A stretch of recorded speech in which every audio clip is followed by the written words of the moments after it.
concrétiser, mettre en pratique l'accord de Paris sur le climat, c'est l'objectif de la COP23 qui s'est ouverte ce matin à Bonn. «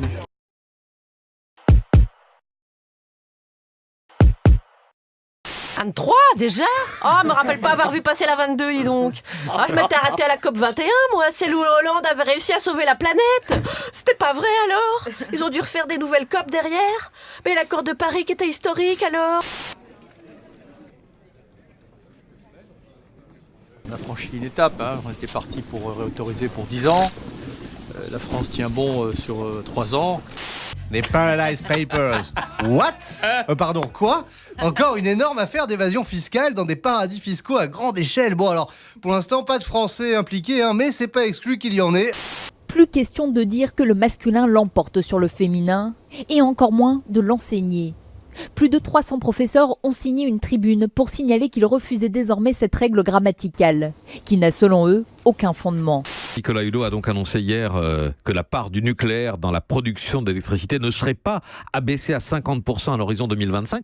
En ce qui concerne ces Paradise Papers, il y a un manque à gagner de 350 milliards d'euros par an à l'échelle mondiale et un manque à gagner de 20 milliards d'euros par an en France. Premier succès pour la COP23 et il n'est pas des moindres. La Syrie a annoncé son intention de rejoindre l'accord de Paris sur le climat. J'espère que le chapeau de M. Hulot a bon goût parce qu'il va peut-être le manger plusieurs fois.